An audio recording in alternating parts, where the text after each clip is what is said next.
जय श्रीकृष्ण मंडळी. चला, आज आपण पुन्हा एक गोष्ट ऐकूया.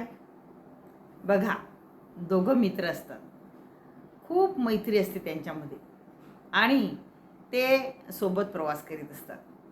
मग सोबत प्रवास करता करता काय होतं की सकाळची वेळ असते. मग मस्त गाणे गिणे म्हणत म्हणत ते रस्त्याने पायी पायी आपले जात असतात. मग गाणं मस्त आनंदाने गाणे गात गात जातात. जशी दुपारची वेळ होते तसं त्यांचा गाण्याचा सूर बदलतो आणि त्यांचं गाणं थांबतं आणि मग इतरांच्या गोष्टी करण्यामध्ये त्यांचा वेळ जातो. बघा, वातावरणाचाही आपल्या गोष्टींवर परिणाम होतोच बरं.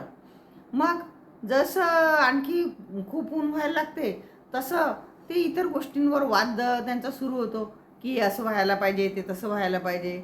असं करत करत त्यांची थांबायची वेळ येते. मग ते थांबतात, दोघंजणं जेवण वगैरे करता, थोडा वेळ विश्रांती करता आणि निघतात परत.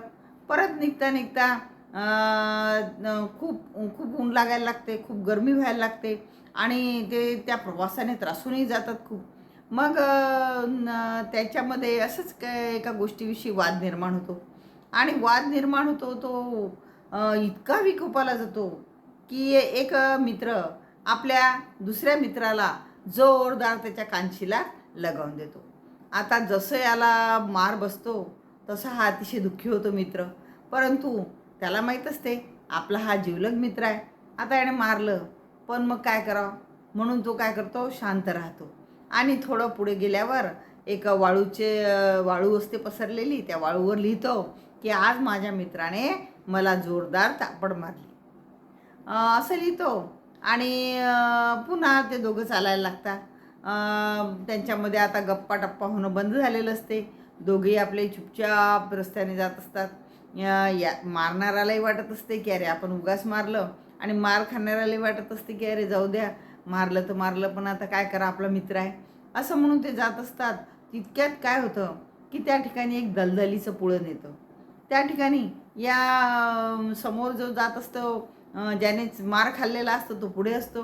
त्याच्या काही लक्षात येत नाही आणि ते दलदलीचं पुळण आहे त्याच्या लक्षात येत नाही आणि त्याचा पाय घसरतो आणि जसं तो त्यामध्ये जाईल तसं त्याचा मित्र अतिशय वेगाने धावत येतो आणि त्याचा हात ओढतो आणि त्याला त्या याच्यातून बाहेर काढतो आणि म्हणतो, अरे तुला दिसत नाही का, आता ही तर आपली नेहमीची जागा आहे, तरी तुझं लक्ष कसं नाही, तू आता दलदलीमध्ये फसला असताना, असं म्हणून तो त्याला जोराने ताकदनिशी बाहेर काढण्याचा प्रयत्न करतो आणि तो त्याचा जीव वाचवतो.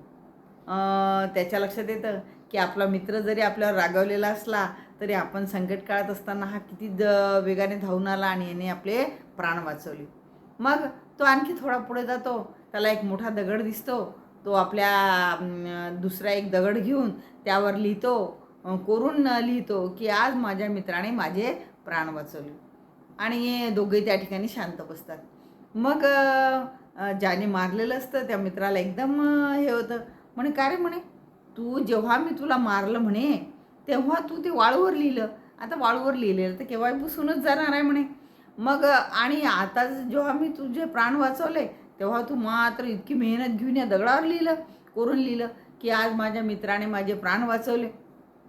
हो म्हणे मित्रा, तसंच नाही का, जर एखादी गोष्ट म्हणे आपल्याला जर ती गोष्ट स्मरणात ठेवून जर उपयोग होणार नसेल आणि त्यामुळे जर आपली मैत्री तुटत असेल तर ती गोष्ट पुसलेलीच बरी नाही का म्हणे.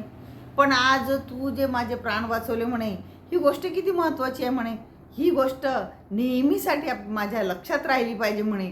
आणि म्हणून मी इतकी मेहनत घेऊन ती या दगडावर कोरून ठेवली की आज माझ्या मित्राने माझे प्राण वाचवले. त्यामुळे ती गोष्ट माझ्या सतत लक्षात राहील आणि मी तुझी सतत आठवण काढत राहील की एक वेळ अशी होती की माझे प्राण संकटात आले होते परंतु माझ्या मित्राने मात्र माझे प्राण वाचवले.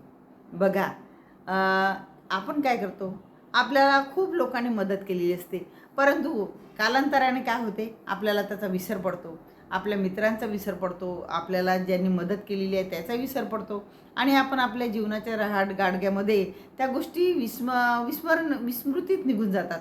परंतु जेव्हा आपण त्या गोष्टी जर आठवण ठेवल्या आणि कृतज्ञतेची भावना आपल्या मनात ठेवली तर आपल्या हातून त्यांचं जे कार्य असेल ते चांगलं होईल आणि आपल्या मनामध्ये प्रत्येकाबद्दल आदर आणि प्रेम कायम राहील. आणि म्हणून आपला जे सहकारी आहे, आपले जे सोबती आहे, जे आपले नातेवाईक आहेत, मित्रमंडळी आहेत, हे नेहमीच आपल्याशी एकदम छानच वागतील असं होईल का? कधी कधी त्यांच्याही हातून चूक होऊ शकते. तेही आपल्याला कधी कधी काही चुकीचं बोलू शकतात.